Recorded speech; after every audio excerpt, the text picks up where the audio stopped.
Hello students and welcome back to your own channel Singh creations education.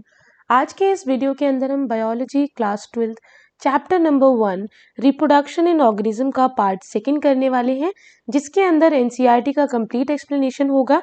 NCERT line by line explain की जाएगी, तो please आप लोग इस वीडियो को पूरा जरूर देखिए। इससे पहले पार्ट 1 ऑलरेडी अपलोडेड है, डिस्क्रिप्शन बॉक्स में आपको उसका लिंक मिल जाएगा। आप उस वीडियो को जरूर देखिए, क्योंकि उससे पहले काफी ज्यादा इंपॉर्टेंट चीजें हैं जो मैं आप लोगों को समझा चुकी हूँ, जो कि आपको आपके नीट एग्जामिनेशन में काफी ज्यादा हेल्प करेंगे। और जो बच्चे बोर्ड एग्जामिनेशन के हैं, उनसे मैं कहना चाहूंगी कि जो चैप्टर्स मैं यहाँ पर आउट ऑफ द सिलेबस पढ़ा रही हूँ, out of the syllabus in the sense कि सीबीएसई के सिलेबस में जो नहीं है, लेकिन वही चैप्टर नीट के सिलेबस में जरूर है, तो मैं कंप्लीट पढ़ा रही हूँ। जो आपके सिलेबस में नहीं है चैप्टर, आप उसे स्किप कर सकते हैं। तो यहाँ पर अगर आप मुझे मेरे इंस्टाग्राम और टेलीग्राम पर फॉलो नहीं करते हैं तो कर लीजिए। सेम नेम है, सिंग क्रिएशंस एजुकेशन, आपको मिल जाएगा इंस्टाग्राम पर भी, टेलीग्राम पर भी। डिस्क्रिप्शन बॉक्स में इनकी लिंक गिवन है। यहाँ पर भी काफी इंपॉर्टेंट अपडेट्स आपको दी जाती हैं, तो आप प्लीज इन्हें जरूर फॉलो करें।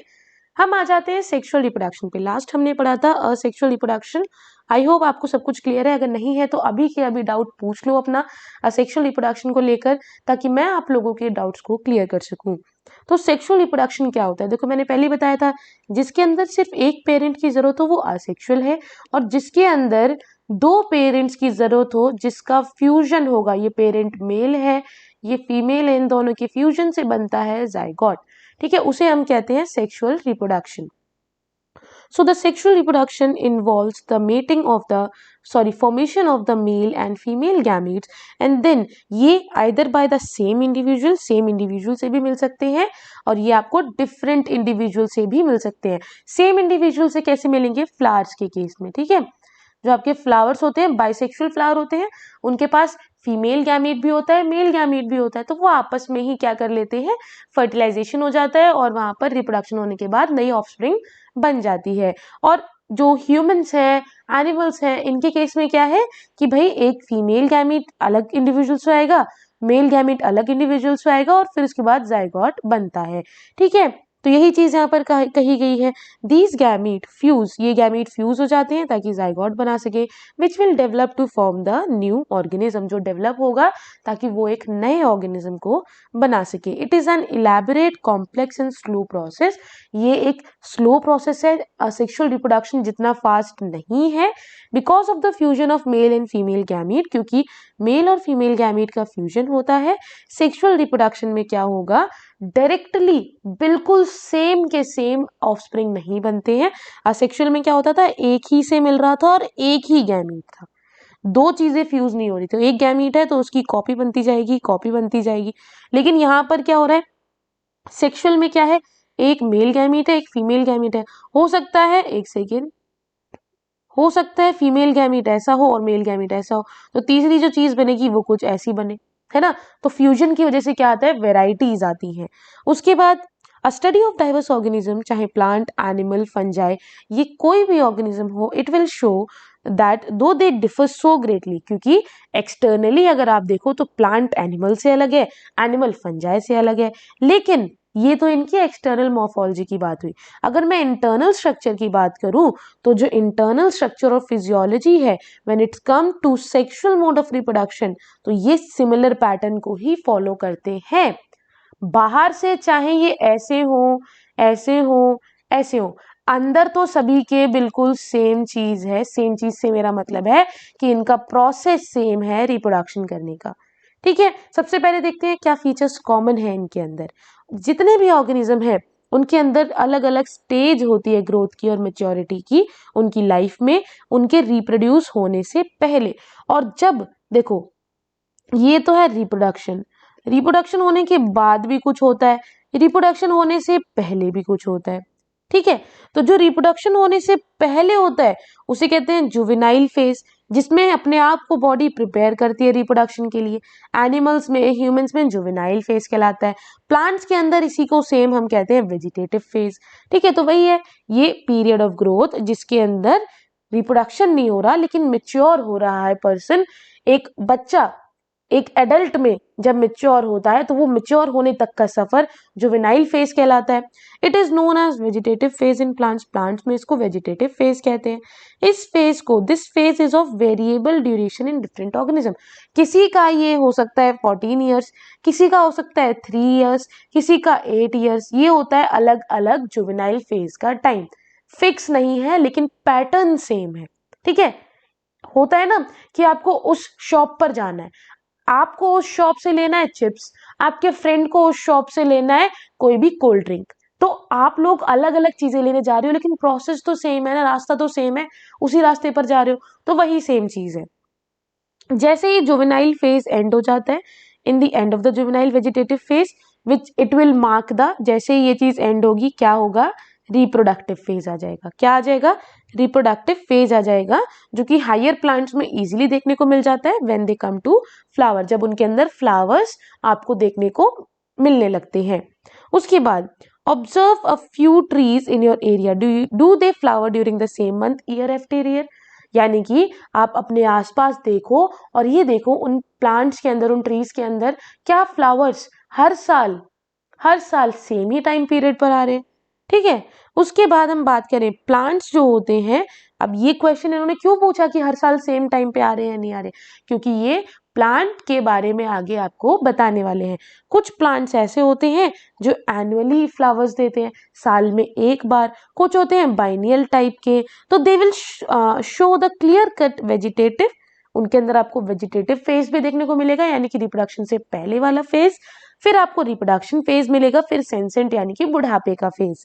But in the perennial species it is difficult to clearly define these phases. कुछ ऐसी स्पीशीज होती हैं जिनके अंदर लाइफ टाइम में सिर्फ एक बार ही वो करेंगी, लाइफ टाइम में सिर्फ एक बार ही रिप्रोड्यूस करेंगे, उनके अंदर इन फेजेस को डिफरेंशिएट करना थोड़ा सा डिफिकल्ट हो जाता है। देखो कुछ ऐसे प्लांट हैं जिनके अंदर आप कह सकते हो अनयूजुअल सा फिनोमेना है। ठीक है, उनके अंदर फ्लावरिंग करने का प्रोसेस बहुत थोड़ा डिफरेंट सा है बाकियों से। एग्जाम्पल के तौर पर बैम्बू की जो स्पीशीज है वो सिर्फ और सिर्फ एक बार ही अपने लाइफ में फ्लावर देती है, जनरली 50 से 100 साल के अंदर। ठीक है, उसके बाद वो एक बार भी नहीं देगी, उसका लाइफ टाइम का एक ही बार है। ठीक है, they produce large number of fruits और फिर वो मर जाते हैं। उसके बाद एक और प्लांट है स्ट्रॉबिलेंथस कुंथियाना, बहुत इंपॉर्टेंट एग्जाम्पल है। स्ट्रॉबिलेंथस कुंथियाना जिसको हम नील कुरंजी कहते हैं, ये 12 साल में एक बार फ्लावर देती है, तो अगले 12 साल में देगी। ठीक है, as many of you would know the plant flower during September to October 2006। ठीक है, it's mass flowering transformed large tracts of hilly areas in Kerala.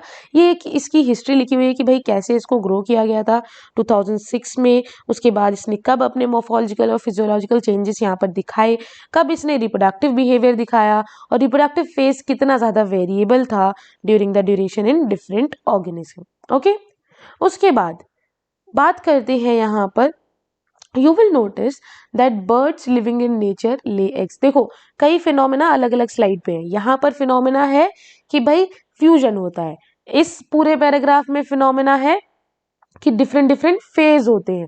ठीक है, जुवेनाइल, रिप्रोडक्टिव और उसके बाद आपका सेंसेंट फेज। इस वाले अब के पैराग्राफ में दिया हुआ है कि प्लांट जो है एनुअल, बाइनियल, पेरिनियल हो सकते हैं।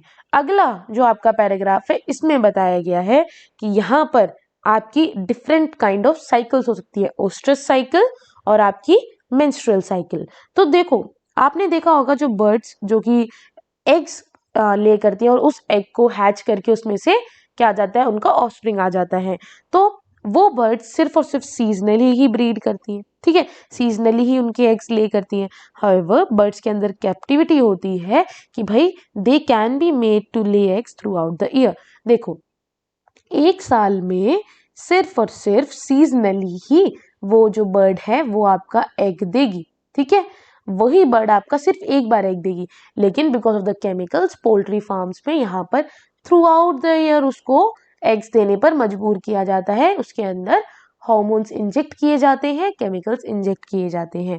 ठीक है, इस केस में laying eggs is not related to reproduction, क्योंकि रिप्रोडक्शन तो हुआ ही नहीं। जब वो एक बार रिप्रोडक्शन करके once it was laying the egg, throughout the year, तो उसको हम कह रहे थे रिप्रोडक्शन इन्वॉल्व है। लेकिन जब रिप्रोडक्शन इन्वॉल्व नहीं है, केमिकल्स को इन्वॉल्व करके उन्होंने थ्रू आउट द ईयर उसको मजबूर किया कि भाई उससे हमें अंडे मिले, तो वो उसके अंदर रिप्रोडक्शन नहीं है, but it is a exploitation. ठीक है, गलत यूज किया जा रहा है ह्यूमन वेलफेयर के लिए। The females of placental mammals exhibit cyclical changes। ठीक है, प्लासेंटा प्रेजेंट होती है, ये फीमेल्स जो है अपने अंदर कुछ साइक्लिकल चेंजेस दिखाती हैं in the activities of ovary, ovary की एक्टिविटी के लिए, as well as accessory ducts. ठीक है, हॉर्मोन्स का ऊपर नीचे होना, एक्सेसरी डक्ट का काम करना, ओवरी का वर्क करना ड्यूरिंग द रिप्रोडक्टिव फेज। अब बात करते हैं प्राइमेट और नॉन प्राइमेट की। जो नॉन प्राइमेट मैमल्स होते हैं जैसे कि cow, sheep, rat, deer, dog, tiger et cetera, इनके अंदर जो चेंजेस देखने को मिलते हैं वो होते हैं स्ट्रेस साइकिल। ठीक है, स्ट्रेस साइकिल कहलाते हैं। और जब हम प्राइमेट्स में देखते हैं, चाहे मंकी हो गए, एप्स हो गए, ह्यूमंस हो गए, इनके अंदर जो साइक्लिकल चेंजेस हैं जैसे कि मेंस्ट्रुएशन, तो उसे कहते हैं मेंस्ट्रुअल साइकिल। तो ये डिफरेंस है, आपके नॉन प्राइमेट के अंदर स्ट्रेस साइकिल होती है और प्राइमेट के अंदर मेंस्ट्रुअल साइकिल होती है। काफी सारे मैमल्स होते हैं, स्पेशली वो जो नेचुरल वाइल्ड कंडीशन में रहते हैं, उनके अंदर ये जो साइकिल है सिर्फ और सिर्फ during favourable season in their reproductive phase is shown. और इसीलिए, क्योंकि देखो ये एक एनिमल है आपका, ठीक है, ये सिर्फ और सिर्फ जब इसकी फेवरेबल कंडीशन आएगी तभी रिप्रोडक्टिव फेज शो करेगा, और तभी इसके अंदर जो आपकी साइकिल है, चेंजेस जो साइकिल आ रहे थे, साइकिल में जो चेंजेस आ रहे थे वो आपको देखने को मिलेंगी, चाहे स्ट्रेस साइकिल हो या मेंस्ट्रुअल साइकिल। वो साइकिल आपको सिर्फ और सिर्फ फेवरेबल सीजन में ही देखने को मिलेगी रिप्रोडक्टिव फेज के। और इसीलिए जब वो सिर्फ एक बार सीजन के अकॉर्डिंग रिप्रोड्यूस कर रहे हैं, they will be known as seasonal breeders. ठीक है, और काफी ऐसे एनिमल्स होते हैं, मैमल्स होते हैं जो रिप्रोड्यूस करते हैं throughout their reproductive phase. जब तक उनका रिप्रोडक्टिव फेज चलेगा तब तक वो रिप्रोड्यूस करते रहेंगे, और ऐसो को कहा जाता है कॉन्टिन्यूअस ब्रीडर। ठीक है, तो इस पैराग्राफ में आपको बता दिया गया है सीजनल और कॉन्टिन्यूअस के बीच में डिफरेंस। उसके बाद अगर हम बात करें, जब रिप्रोडक्टिव फेज का एंड होता है उसका मतलब होता है it can be considered as one of the parameter of the senescence और द ओल्ड एज। देखो, किसी फीमेल्स में मेनोपॉज आ जाता है 45 से 50 एज के आसपास। ठीक है, उसके बाद वो भी एक सेंसेंट फेज की स्टार्टिंग है। तो कहा जा रहा है कि सबसे पहले जुवेनाइल फेज है, देन रिप्रोडक्टिव। अब जब रिप्रोडक्टिव भी खत्म हो गया, सारी लाइफ रिप्रोडक्शन नहीं होगा, रिप्रोडक्टिव फेज भी खत्म हो गया, तो आता है बुढ़ापे की एज यानी कि senescent age. There are concomitant changes, यानी कि कुछ ऐसे चेंजेस होते हैं बॉडी में, चाहे आपका ये मान लो बॉडी के ऑर्गन्स थोड़ा कम काम करते हैं, उतनी एक्टिव बॉडी नहीं रहती, मेटाबॉलिज्म लो हो जाता है, स्लो प्रोसेस होते हैं, रिएक्शन स्लोली होते हैं, ये सारे कुछ चेंजेस हैं जो बॉडी में आते हैं during this last phase of life span. Old age कहा जाता है इसे, which will lead to the death. चाहे प्लांट्स हो या एनिमल्स हो, दोनों में ही हॉर्मोन्स रिस्पॉन्सिबल होते हैं for the transition between 3 phases. ठीक है, आपको जुवेनाइल से रिप्रोडक्टिव में जाना है, हार्मोन इंपॉर्टेंट है, रिप्रोडक्टिव से आपको सेंसेंट में जाना है, हार्मोन इंपॉर्टेंट है। ठीक है, और इन्हीं हार्मोन के बीच में जब इंटरेक्शन होती है एंड सर्टेन इन्वायरमेंटल फैक्टर्स भी इसके अंदर रिस्पॉन्सिबल होते हैं। देखो, हार्मोन तो है ही है, लेकिन आसपास का जो एनवायरनमेंट है वो भी फेवरेबल है। ऐसे में क्या होगा, it will regulate the reproductive process and the associated behavioural expression of the organism, कि ऑर्गेनिज्म के हार्मोन और उसके आसपास की उसकी फेवरेबल कंडीशन मिलकर उसके रिप्रोडक्टिव फेज को डिफाइन करती है। आते हैं इवेंट्स, क्या क्या आते हैं सेक्सुअल रिप्रोडक्शन में। 3 इवेंट्स मैं आपको बताऊंगी, प्री फर्टिलाइजेशन, फर्टिलाइजेशन और पोस्ट फर्टिलाइजेशन। इस पैराग्राफ में सिर्फ इतना ही इंपॉर्टेंट है, फिर भी मैं आप लोगों को रीड करके बताती हूँ। जितने भी सेक्सुअली रिप्रोड्यूसिंग ऑर्गेनिज्म है उनके अंदर अलग अलग इवेंट आते हैं, चाहे प्री फर्टिलाइजेशन, फर्टिलाइजेशन और पोस्ट फर्टिलाइजेशन। और ये प्रोसेस जो होते हैं, they have remarkably fundamental similarity even though the structure associated with sexual reproduction are different. अलग अलग एनिमल्स में, अलग अलग प्लांट्स में क्या होता है, स्ट्रक्चर डिफरेंट है, लेकिन इवेंट्स यही रहेंगे कि पहले प्री फर्टिलाइजेशन, फिर फर्टिलाइजेशन, फिर पोस्ट फर्टिलाइजेशन। जो इवेंट्स होते हैं सेक्सुअल रिप्रोडक्शन के वो कॉम्प्लेक्स हैं थोड़े, कुछ एक सीक्वेंस को फॉलो करते हैं। सेक्सुअल रिप्रोडक्शन जो है उसके अंदर क्या आ जाएगा भाई, फ्यूजन होगा। ठीक है, फिर आपका फ्यूजन के बाद मेल और फीमेल गैमीट के फ्यूजन के बाद जाइगोट बनेगा, जाइगोट बनने के बाद एम्ब्रियोजेनेसिस यानी कि एम्ब्रियो होगा। क्लियर? तो इनको हम लोग ग्रुप कर देते हैं अलग अलग में इस पूरे प्रोसेस को, वो है प्री फर्टिलाइजेशन, फर्टिलाइजेशन और पोस्ट फर्टिलाइजेशन इवेंट। अगर मैं बात करूं प्री फर्टिलाइजेशन इवेंट, आपको फर्टिलाइजेशन के लिए क्या चाहिए? एक मेल गैमेट चाहिए, एक फीमेल गैमेट चाहिए। तो ये गैमेट बने भी तो, जिस फेज में ये बनते हैं, फर्टिलाइजेशन से पहले जिस फेज में ये बनते हैं उसे कहते हैं प्री फर्टिलाइजेशन इवेंट के अंदर आ जाएगा और उस प्रोसेस को कहेंगे गैमेटोजेनेसिस। तो प्री फर्टिलाइजेशन इवेंट के अंदर वो सारे इवेंट आ जाते हैं जो सेक्सुअल रिप्रोडक्शन से पहले होंगे। ठीक है, सेक्सुअल रिप्रोडक्शन का मतलब, मेरा कहने का मतलब है, वर्ड मत लेकर बैठना, जितने भी इवेंट आपके मेल और फीमेल गैमीट के फ्यूजन से पहले पहले होंगे वो सभी आ जाएंगे आपके प्री फर्टिलाइजेशन इवेंट में। दो इवेंट बहुत ज्यादा जरूरी है, पहला गैमेटोजेनेसिस, दूसरा गैमीट ट्रांसफर। आप लोगों को पता है गैमेटोजेनेसिस जो है वो एक ऐसा प्रोसेस है जिसमें there is a formation of the two type of gamete. दो तरीके के गैमीट का फॉर्मेशन होता है, चाहे मेल हो या फीमेल। तो दो बन गए, एक मेल बन गया गैमीट, एक फीमेल बन गया। और ये गैमीट कैसे होते हैं? देखो, अगर 2n हो जाएगा, डिप्लॉयड हो जाएंगे, तो 4n नहीं हो जाएगा, इसलिए ये n और n होंगे। ठीक है, हैप्लॉइड सेल्स होते हैं। आप यहाँ देख रहे हो अलग अलग टाइप के गैमीट्स हैं। पहला आइसोगैमीट, बिल्कुल सेम दिखने वाले, बिल्कुल कॉपी एक दूसरे के, जो कि क्लैडोफोरा में दिखा रहे हैं। हेट्रोगैमीट्स यानी कि डिफरेंट, ये इससे डिफरेंट है। उसके बाद हेट्रोगैमीट्स ऑफ होमोसेपियंस, ये देखो आप, ये फीमेल गैमीट हो गया, ये मेल गैमीट हो गया, बिल्कुल डिफरेंट है। राइट? क्लियर? तो ये है डिफरेंट टाइप ऑफ गैमीट्स। जरूरी नहीं है कि सेम गैमीट्स बने, लेकिन जरूरी ये है कि गैमीट्स बन रहे हैं। ठीक है, प्रोसेस वही है, बस बनने का जो बनकर आ रहा है प्रोडक्ट वो डिफरेंट है, लेकिन प्रोसेस वही है। कुछ एल्गे के अंदर दो गैमीट्स सिमिलर होते हैं, उन्हें हम होमोगैमीट्स कहते हैं। दो मॉर्फोलॉजिकली अलग टाइप के गैमीट हो गए तो हेट्रोगैमीट कहलाएंगे। मेल गैमीट को हम एंथ्रोजॉइड कहते हैं यानी कि स्पर्म, सभी को पता है, और फीमेल गैमीट को हम एग कहते हैं यानी कि ओवम। सेक्सुअलिटी अगर ऑर्गेनिज्म की देखें तो वो कैसे पता चलती है? Sexual reproduction in organism generally involve the fusion of the gamete from two different individual. ठीक है, ये हमेशा सच नहीं होता है, ठीक है, कि दो अलग अलग इंडिविजुअल से मिलेंगे तभी सेक्सुअल रिप्रोडक्शन होगा। सेक्सुअल रिप्रोडक्शन मैंने आपको पहले भी बताया है कि अगर आपका बाइसेक्सुअल प्लांट है तो उसके अंदर भी सेक्सुअल रिप्रोडक्शन होगा। प्लांट्स में have both male and female reproductive structure in the same plant. कहा मैंने, जो बाइसेक्सुअल है इसी की बात कर रही हूँ। और अगर अलग अलग प्लांट पे है तो उस प्लांट को हम कहेंगे यूनिसेक्सुअल प्लांट। काफी सारे सेवरल फंजाई हैं, प्लांट्स हैं, जिसके अंदर हम होमोथैलिक और मोनोशियस वर्ड का यूज करते हैं। होमोथैलिक मतलब सेम, ठीक है, same condition, bisexual condition. Mono मतलब सिंगल, होमो मतलब सेम, सेम पर प्रेजेंट है मेल भी और फीमेल भी, और मोनोशियस मतलब सिंगल, यानी कि एक पर ही तो दोनों प्रेजेंट हैं। तो हम ये वर्ड का भी यूज करते हैं बाइसेक्सुअल कंडीशन को बताने के लिए। और हेट्रोथैलिक यानी कि अलग अलग, डायशियस मतलब दो, यानी कि मेल प्लांट है, फीमेल प्लांट है, मेल गैमीट, फीमेल गैमीट। ठीक है, तो दो इन्वॉल्व है, यानी कि डायशियस, डाई मतलब दो, और हेट्रो मतलब अलग अलग पे प्रेजेंट है। आ गया याद? ठीक है, समझ में आ गया? तो बाइसेक्सुअल के लिए होमोथैलिक और मोनोशियस, यूनिसेक्सुअल के लिए हेट्रोथैलिक और डायशियस। काफी सारे फ्लावरिंग प्लांट्स होते हैं, जैसे कि द यूनिसेक्सुअल मेल फ्लावर, उसको हम स्टेमिनेट कहते हैं, जिसके अंदर स्टेमन प्रोड्यूस होंगे, और जो फीमेल है पिस्टिलेट, जिसके अंदर पिस्टल प्रेजेंट होंगे। ठीक है, उसके बाद इन सम फ्लावरिंग प्लांट्स, कुछ फ्लावरिंग प्लांट्स में मेल और फीमेल गैमेट दे में भी present on the same individual. बात की है हमने मोनोशियस, या फिर सेपरेट इंडिविजुअल पे डायशियस। कुछ एग्जाम्पल मोनोशियस प्लांट्स के हैं, एग्जाम्पल्स याद रखना, जो एग्जाम है उसमें आपसे एग्जाम्पल्स ही पूछे जाते हैं। ठीक है, तो क्यूक्यूबिट्स और कोकोनट, क्यूक्यूबिट हो गया और आपका कोकोनट हो गया, ये दोनों जो है ये दोनों मोनोशियस प्लांट का एग्जाम्पल है, और डायशियस प्लांट का एग्जाम्पल है पपाया और डेट पाम। ठीक है, एग्जाम्पल्स हमेशा याद रखना। तो आपको अब समझ में आया what are unisexual, what are bisexual, right? बात करते हैं कि earthworm, sponge, tapeworm and leech, ये चार एग्जाम्पल है।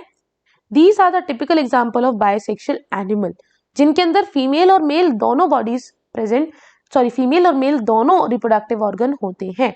यहाँ पर हम प्लांट्स की बात कर रहे थे, आपका क्या कहते हैं, बाइसेक्सुअल और यूनिसेक्सुअल। सेम यहाँ पर आ गए कि भाई जो आपके बाइसेक्सुअल एनिमल्स हैं वो कौन से हैं। Example earthworm, sponge, tapeworm and Leach. ठीक है, और उसके बाद इनको हम हर्माफ्रोडाइट्स, हर्माफ्रोडाइट्स क्या होते हैं, दीज आर द हर्माफ्रोडाइट्स। ठीक है, female reproductive organ, male reproductive organ इनके पास प्रेजेंट है। और जो कॉकरोच है वो मेल अलग होगा, फीमेल अलग होगा, तो cockroach is a example of unisexual species. ठीक है, उसके बाद आगे आए, चलो आगे पढ़ते हैं, एक सेकेंड। चलो, सेल डिवीजन होगी, जैसे ही गैमीट बन गए, गैमीट फॉर्मेशन के दौरान सेल डिवीजन होना भी जरूरी है। गैमीट जो है इन ऑल हेट्रोगैमेटिक स्पीशीज, यानी कि जो अलग अलग टाइप, मेल और फीमेल। हेट्रोगैमेटिक से आप लोग, मैं ये वर्ड्स यूज करूंगी, बार बार नहीं समझाऊंगी, ये वर्ड्स मैं काफी बार रिपीट कर चुकी हूँ। मेक श्योर आप लोग इस टर्म्स से काफी ज्यादा फैमिलियर हो जाओ, क्योंकि आगे चाहे आप 12th से आगे भी जा रहे हो, आगे की पढ़ाई कर रहे हो, सब जगह ये वर्ड्स यूज किए जाएंगे। ठीक है, उसके बाद दो टाइप के होते हैं, मेल और फीमेल। गैमीट्स हैप्लॉइड होते हैं, एन कंडीशन में होते हैं। ठीक है, through the parent plant body from which they arise may be either haploid और डिप्लॉइड। ठीक है, या तो हैप्लॉइड है तो एन रहेंगे, अगर डिप्लॉइड है 2n है तो इसके अंदर मियोसिस हो जाएगा और ये एन कंडीशन में आ जाएंगे। हैप्लॉइड पेरेंट क्या आएंगे, प्रोड्यूस गैमीट्स बाय माइटोटिक। देखो पहली चीज, अगर 2n कंडीशन है, एन में लाना है, मियोसिस होगा। अगर हैप्लॉइड कंडीशन है, हैप्लॉइड से ही हैप्लॉइड बनाना है, तो माइटोसिस होगा। क्यों? क्योंकि इक्वेशनल डिवीजन, अगर यहां से एन एन हाफ थोड़ी ना होता है, कभी भी एन का एन ही बनना चाहिए, हैप्लॉइड से हैप्लॉइड ही बनना चाहिए, तो इसीलिए यहाँ पर माइटोसिस होगा। वही यहाँ पर लिखा है माइटोटिक डिवीजन होता है अगर एक हैप्लॉइड पेरेंट को गैमीट बनाना है।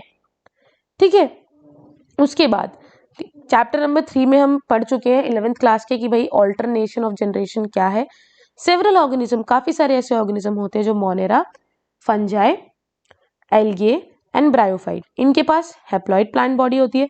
लेकिन कुछ ऐसे एग्जांपल्स हैं, कुछ ऐसे ऑर्गेनिज्म हैं जैसे टेरिडोफाइट, जिम्नोस्पर्म, एंजियोस्पर्म, ये सभी जो है they will include human beings also, इन सभी के पास डिप्लॉइड पेरेंटल बॉडी होती है। तो क्या आप मुझे बता सकते हो कि हैप्लॉइड प्लांट बॉडी में कैसा कौन सा डिवीजन प्रोसेस होगा और डिप्लॉइड में कौन सा होगा? ऑब्वियस है कि मियोसिस जो है वो रिडक्शन डिवीजन है, उसमें हाफ हो जाता है, 2 है तो 2 का 1 हो जाएगा। तो इसका मतलब क्या है कि ये डिप्लॉइड में होना चाहिए, कि जो 2n है वो हमारी n हो जाए। ठीक है, ताकि वो हैप्लॉइड गैमीट बना सके। और आपका जो डिप्लॉइड ऑर्गेनिज्म है जो 2n में है, उनके अंदर मियोसिस होती है, स्पेशलाइज्ड सेल होते हैं, मियोसाइट्स जो कि गैमीट मदर सेल कहलाते हैं, वही मियोसिस करेंगे। और एंड में मियोसिस के सिर्फ एक सेट ऑफ क्रोमोसोम वहां पर मियोसिस करेगा ताकि एक गैमीट बन सके। राइट, क्लियर है ये चीज? ये आपको यहाँ पर देखने को मिल रहे हैं। सबसे पहला क्या है, बाइसेक्सुअल एनिमल अर्थवॉर्म। ये अर्थवॉर्म है, इसके अंदर आप देख रहे हो टेस्टिस भी प्रेजेंट है, मेल, और ओवरी भी प्रेजेंट है। उसके बाद आप क्या देख रहे हो, यहाँ पर यूनिसेक्सुअल एनिमल है कॉकरोच। ये देखो, male cockroach, female cockroach. Male में आपको यहाँ पर ओवरी देखने को मिल रही है, और सेम जगह पर फीमेल, सॉरी, मेल में आपको टेस्टिस देखने को मिल रहे हैं, राइट, और सेम जगह पर फीमेल में आपको ओवरी देखने को मिल रही है, राइट। ये डिफरेंस है मेल और फीमेल कॉकरोच में। उसके बाद हम चलते हैं मोनोशियस प्लांट। मोनोशियस मतलब सेम पर प्रेजेंट है। देखो एक ही प्लांट है, एक ही प्लांट पर ये देखो फीमेल बॉडी भी प्रेजेंट है, उगोनियम, फीमेल गैमीट भी बनेगा, मेल भी प्रेजेंट है। ठीक है, क्लियर है ये चीज आपको? अगला क्या प्रेजेंट है यहाँ पर, आपका आ गया डायशियस प्लांट। डायशियस प्लांट का मतलब क्या हो गया कि भाई अलग अलग प्लांट पर अलग अलग मेल और फीमेल प्रेजेंट है। इस पर फीमेल थैलस है तो सिर्फ फीमेल आर्किगोनियोफोर, आर्किगोनियम। ठीक है, मेल थैलस है, यहाँ पर एंथ्रीडियोफोर, ये एंथ्रीडियम है। तो इस तरीके से आप लोगों को डिफरेंस याद रखने हैं। और फिफ्थ है आपका बाइसेक्सुअल फ्लावर। ठीक है, जिसमें आपको स्टेमेन, कार्पल दोनों सेम पर ही देखने को मिल रहे हैं। तो ये आपको टेबल ध्यान से पढ़ना है कि कितने, देखो 2n से n कैसे बने। ह्यूमन बींग्स 46 होते हैं पूरे क्रोमोसोम पे, लेकिन जब वो गैमीट बन जाता है तो वो 23 हो जाता है, हाफ हो जाए, क्योंकि उसमें मियोसिस हो गई। हाउस फ्लाई का नहीं लिखा हुआ, आप लोगों को फाइंड आउट करना है। डॉग 78 का आप लोगों को फाइंड आउट करना है, ठीक है। सिर्फ इन्होंने ह्यूमन बींग्स का दे दिया जो कि आपके लिए इंपॉर्टेंट है, ठीक है। इन डिप्लॉयड ऑर्गेनिज्म ये हम पढ़ चुके हैं, एक सेकेंड, हाँ। अब आते हैं गैमीट आखिर ट्रांसफर कैसे होगा। जैसे फॉर्मेशन हो जाएगा मेल और फीमेल गैमीट का, वो फिजिकली भी हो सकते हैं, आसपास लाए जा सकते हैं ताकि फ्यूजन हो, फर्टिलाइजेशन हो, और उनके अंदर कुछ ऐसे भी ऑर्गेनिज्म होते हैं जिनको किसी मीडियम की जरूरत पड़ती है फर्टिलाइजेशन करने के लिए, गैमीट के ट्रांसफर के लिए। तो जैसे कि आपका एल्गी हो गया, ब्रायोफाइट हो गया, टेरिडोफाइट, इन सभी को पानी की जरूरत होती है, वाटर को यूज करते हैं एज अ मीडियम ताकि वो अपने गैमीट को ट्रांसफर कर सके। एक बहुत लार्ज नंबर में मेल गैमीट बनाए जाते हैं और जरूरी नहीं है कि सारे के सारे पहुंच जाएंगे फीमेल गैमीट तक, तो ताकि जो लॉस होगा, ठीक है, उनमें से कोई एक तो पहुंचे, कुछ तो पहुंचे, इसलिए इतने लार्ज नंबर में ये बनाए जाते हैं। जो सीड प्लांट है ये आप देख चुके हो, फ्यूजन हुआ, जाइगोट बना, नया इंडिविजुअल बन गया। सीड प्लांट के अंदर पॉलन ग्रेन जो होते हैं वो कैरियर होते हैं मेल गैमेट के, और ओव्यूल के पास एग होता है। पॉलन ग्रेन क्या करेंगे, प्रोड्यूस करेंगे एंथर्स को, ये इंपॉर्टेंट है, मार्क कर लो, इसीलिए they have to be transfer to the stigma. यहां पर आपने एंथर बना लिया, इसको अब भाई आपको स्टिग्मा तक भी तो पहुंचाना है, तभी तो आपका वो होगा, तभी तो आपका फर्टिलाइजेशन होगा, तो इसके लिए प्रोसेस लगता है पॉलिनेशन, ठीक है। बाइसेक्सुअल में सेल्फ फर्टिलाइजिंग प्लांट होते हैं, इसकी पीज हो गए, ये ट्रांसफर करते हैं पॉलन ग्रेन को स्टिग्मा से रिलेटिवली इजीली। एंथर स्टिग्मा तक पहुंचकर क्या कर देते हैं, क्योंकि पास पास होते हैं, यहाँ एंथर हो गया, यहाँ स्टिग्मा हो गया, पास पास है, तो ये क्या करेंगे, यहाँ से इजीली अपने पॉलन ग्रेन ट्रांसफर कर सकते हैं। लेकिन कुछ के अंदर क्या करना पड़ता है, यहाँ से एनिमल, ये इसके पॉलन ग्रेन नीचे गिर जाएंगे सॉइल से या विंड से उड़ते हुए, ठीक है, या पानी के अंदर बहते हुए। ये है पॉलिनेशन के तरीके कि भाई कैसे हम पॉलन ग्रेन को आगे ट्रांसफर करें। इसको कहते हैं क्रॉस पॉलिनेटिंग प्लांट, जो डायशियस प्लांट के अंदर आपको देखने को मिलेगा, ठीक है। तो पॉलन ग्रेन जो होते हैं उनको जर्मिनेट करेंगे हम, कैसे जर्मिनेट करेंगे, स्टिग्मा पर, और पॉलन ट्यूब जो है वो कैरी करेगा मेल गैमीट को ताकि वो ओव्यूल तक जाए और डिस्चार्ज कर दे मेल गैमीट को नियर द एग। तो डायशियस एनिमल में क्या होता है, क्योंकि मेल और फीमेल गैमीट जो होते हैं वो अलग अलग इंडिविजुअल पे बनते हैं, तो इसके अंदर गैमीट ट्रांसफर के लिए अलग अलग प्रोसेस लगते हैं, और सक्सेसफुली जब ट्रांसफर हो जाएगा और एक साथ आ जाएंगे, वो ज्यादा जरूरी है for the most critical event in sexual reproduction, जिसको हम कहते हैं फर्टिलाइजेशन। फर्टिलाइजेशन बिल्कुल सिंपल है, सिनगैमी कहलाता है, male gamete, female gamete, fusion, zygote, ये क्या कहलाएगा आपका डिप्लॉयड जाइगोट, 2n कंडीशन, क्योंकि ये n है, हैप्लॉइड हैप्लॉइड डिप्लॉयड, ठीक है। इसको कहते हैं fertilization, it is known as fusion of gamete. जैसे कि आपके कुछ एग्जांपल है, rotifer, honey bee, even some lizard and birds, इन सभी के अंदर जो फीमेल गैमीट है वो एक डेवलपमेंट करता है बिना फर्टिलाइजेशन के।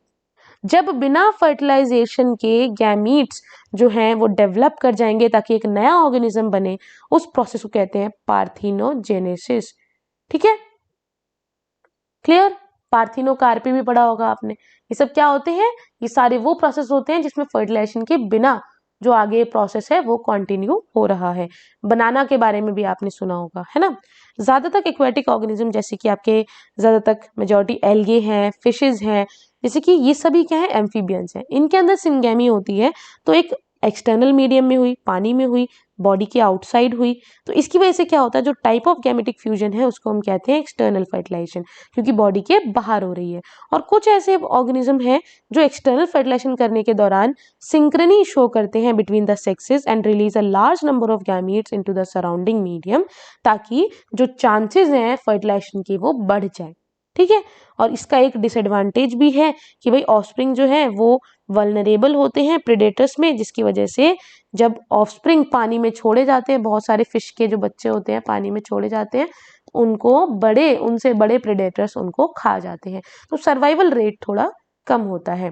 काफी सारे टेरेस्ट्रियल ऑर्गेनिज्म यानी कि जमीन पर रहने वाले, जो कि फंजाई, हायर एनिमल, रेप्टाइल्स हो गए, बर्ड्स हो गए, मैमल्स हो गए, ये सब क्या है, in a majority of plants bryophyte, pteridophyte, gymnosperm और एंजियोस्पर्म, इन सब के साथ क्या है, इनके अंदर जो सिनगैमी है वो syngamy it will occur inside the body of organism, और इसीलिए इसको कहते हैं इंटरनल। जब बॉडी के बाहर था तो एक्सटर्नल, बॉडी के अंदर हो रहा था तो उसे हमने कह दिया इंटरनल, ठीक है। तो इनमें क्या होता है, इंटरनल में एग भी अंदर बनेगा फीमेल बॉडी के और फ्यूज कर जाएगा फीमेल बॉडी के अंदर ही मेल गैमीट के साथ। हमने पढ़ा था अभी मेल गैमीट ट्रांसफर भी होता है, ठीक है। ऑर्गेनिज्म में it will exhibit internal fertilization. Male gamete जो है वो मोटाइल होता है, उसको फीमेल गैमीट यानी कि एग तक पहुंचना होता है ताकि स्पर्म जो है वो प्रोड्यूस होकर, काफी लार्ज नंबर में प्रोड्यूस होकर स्पर्म जो है वो जाकर के एग को फर्टिलाइज कर सके। सीड प्लांट में भी सीड प्लांट में थोड़ा डिफरेंट है, मेल गैमीट नॉन मोटाइल होता है and are carried to female gamete by pollen tube. एक ट्यूब की मदद से जो आपके जो क्या कहते हैं सीड प्लांट के अंदर जो मेल गैमीट पोलन ग्रेन्स वगैरह हैं वो पोलन ट्यूब के जरिए पहुंचाए जाते हैं फीमेल गैमीट तक, ठीक है। आते हैं post fertilization event. Fertilization event हो चुका, उसके बाद क्या, फर्टिलाइजेशन फ्यूजन हो गया। अब जितने भी जाइगोट बनने के बाद प्रोसेस आते हैं वो होते हैं पोस्ट फर्टिलाइजेशन। जाइगोट जब बनता है, formation of the diploid zygote, एक सेकेंड, ठीक है। The formation of the diploid zygote is universal, ठीक है। जाइगोट बनेगा ही बनेगा सभी सेक्सुअली रिप्रोड्यूसिंग ऑर्गेनिज्म में। कुछ ऑर्गेनिज्म में एक्सटर्नल फर्टिलाइजेशन होता है तो जाइगोट एक्सटर्नल यानी कि बाहर के मीडियम में बनेगा, पानी के अंदर बनता है। कईयों में इंटरनल फर्टिलाइजेशन होती है तो जाइगोट बॉडी के अंदर बनता है। Further development of zygote depends on the type of life cycle, कि भाई बनने के बाद, जाइगोट बनने के बाद किस तरीके से उसकी डेवलपमेंट होगी वो डिपेंड करती है कि किस टाइप की लाइफ साइकिल है उस ऑर्गेनिज्म की, किस एनवायरमेंट में वो प्रेजेंट है। तो जितने भी ऑर्गेनिज्म होते हैं जो फंजाई और एल्गे को बिलोंग करते हैं उनमें जाइगोट डेवलप करेगा a thick wall that is resistant to desiccation and damage, ठीक है। एक जाइगोट है जो फंजाई और एल्गे का अगर जाइगोट बन रहा है तो उसके आसपास एक थिक वॉल बन जाती है। ये फंजाई का जाइगोट है, इसके आसपास एक थिक वॉल बन जाएगी जो कि इसको रेजिस्टेंट बना देगी कि भाई कोई भी आकर इसको डैमेज नहीं कर सकता है, डेसिकेट नहीं कर सकता है। It will undergo a period of rest before germination. कुछ ऐसे ऑर्गेनिज्म है जिनके अंदर हैप्लॉन्टिक लाइफ साइकिल होती है, 11th क्लास में आपने पढ़ी है, हैप्लॉन्टिक, डिप्लॉन्टिक और हैप्लोडिप्लॉन्टिक, राइट। हैप्लॉन्टिक के अंदर क्या होता है, जाइगोट जो है डिवाइड करता है मियोसिस के द्वारा, 2n है, मियोसिस हो जाएगा और फॉर्म करेगा हैप्लॉइड स्पोर्स को, ठीक है, that will grow into haploid individual, right. Zygote जो होता है एक वाइटल लिंक होता है that ensure the continuity of the species. Zygote बनेगा तभी तो आगे स्पीशीज कॉन्टिन्यू होगी between the one generation to the next generation. हर एक यहाँ पर एक्सटर्नली अगर मैं बात करूं तो every sexually reproducing organism including human being begin life cycle as a single cell. देखो आप भी पहले एक जाइगोट ही थे, उसके बाद आपने डेवलपमेंट की जो कि पोस्ट फर्टिलाइजेशन इवेंट में है, तब जाकर आप आज एक इंडिविजुअल हो। एम्ब्रियोजेनेसिस यानी कि एम्ब्रियो का बनना। Embryogenesis refers to the process of the development of embryo from the zygote. Zygote से बनने वाला embryo is known as embryogenesis का प्रोसेस, ठीक है। ड्यूरिंग एम्ब्रियोजेनेसिस, जब एम्ब्रियोजेनेसिस होता है zygote will undergo cell division. Cell division होगा जाइगोट का, माइटोसिस होगा और फिर उसके बाद सेल डिफरेंशिएशन हो जाएगा। सेल आपस में डिफरेंशिएट कर जाएगा, डिफरेंट काइंड्स ऑफ सेल बनेंगे। इसका मतलब क्या है कि भाई एक ही सेल थोड़ा ना रहेगा, बहुत सारे सेल बनते हैं ताकि उसका नंबर हम इंक्रीज कर सकें एम्ब्रियो के अंदर, ठीक है। Cell division will increase the number of cell in the embryo. Cell differentiation की मदद से क्यों किया जाता है सेल डिफरेंशिएशन, काफी बच्चे पूछेंगे। तो सेल डिफरेंशिएशन क्यों होता है, because it will help the group of cell to undergo certain modification, ताकि अलग अलग मॉडिफिकेशन हो, अलग अलग ऑर्गन्स बन सकें। क्योंकि आप तो जाइगोट से शुरू कर रहे हो, इसमें कहाँ कोई ऑर्गन है, किडनी लिवर कहाँ है, ये कैसे बनेंगे, because you will make organs, tissues, cell जो कि सेल डिफरेंशिएशन की मदद से बनते हैं, राइट।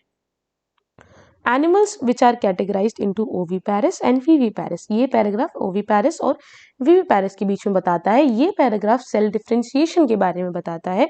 तो एनिमल्स जो है उनको कैटेगराइज कर दिया गया है एक ओविपेरस कंडीशन में, एक विविपेरस कंडीशन में, जहां पर जो डेवलपमेंट है जाइगोट की it will take place outside the body of the female parent, ठीक है। डेवलपमेंट जो होगी जाइगोट की वो आउटसाइड द बॉडी होगी, फीमेल पेरेंट के बॉडी के आउटसाइड या फिर इनसाइड, दैट इज या अगर वो फर्टिलाइज्ड या अनफर्टिलाइज्ड एग्स को जन्म दे रहे हैं या फिर वो यंग वंस को जन्म दे रहे हैं। जब ओविपेरस एनिमल होते हैं जैसे कि रेप्टाइल हो गए, बर्ड्स हो गए, वो फर्टिलाइज्ड एग, जिनके ये एग हो गया आपका गंदा एग है लेकिन मान लो इसके आसपास एक कवरिंग होती है कैल्सेरियस शेल, ठीक है, ताकि वो इन्वायरमेंट में सेफ रहे। तो जब इंक्यूबेशन का पीरियड इनको दिया जाता है, after a period of incubation young ones will hatch out. याद है आपको, हेन क्या करती है, अपने अंडों पे बैठ जाती है, इंक्यूबेशन का पीरियड देती है, उससे क्या होता है, उसकी यंग वंस एक टाइम पीरियड के बाद दे विल हैच आउट और उसमें से हेन के बच्चे आ जाते हैं। Same with the birds. और ऑन दी अदर हैंड वो होते हैं ओविपेरिस, और ऑन दी अदर हैंड हम ह्यूमंस, ठीक है, एप्स, ये क्या करते हैं, चाहे काऊ हो गई, ये सब क्या है, विविपैरिस है। क्यों? क्योंकि majority of the mammal including human beings are viviparous, because उनमें क्या होता है, जाइगोट डेवलप कर जाएगा एक यंग वन में इनसाइड द फीमेल बॉडी के अंदर ही फर्टिलाइजेशन हुआ, उसके अंदर ही जो आपका जाइगोट है वो यंग वन में कन्वर्ट हो जाएगा।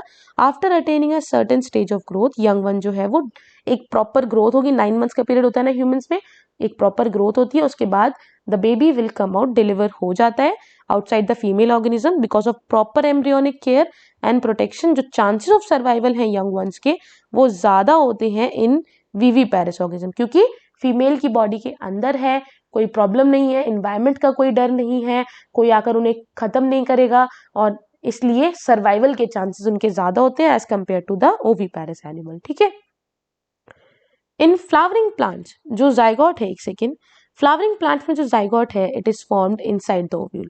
जाइगोट ये आपका ओव्यूल है, राइट, ओव्यूल के अंदर।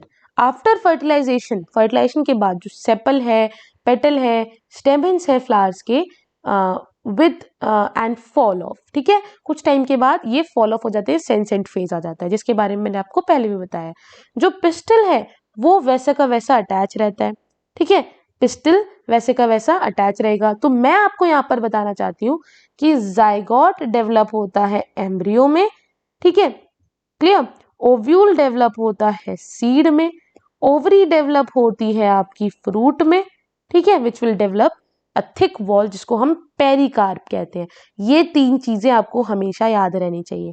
और डिस्पर्सल के बाद सीड जर्मिनेशन होता है फेवरेबल कंडीशन में, ताकि नए प्लांट बनाए जा सके।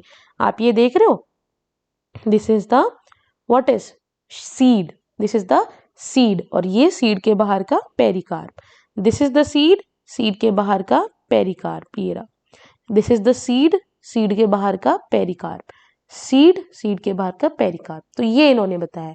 तो आई होप आप लोगों को रिप्रोडक्शन इन ऑर्गेनिज्म चैप्टर काफी अच्छे से समझ में आया हो।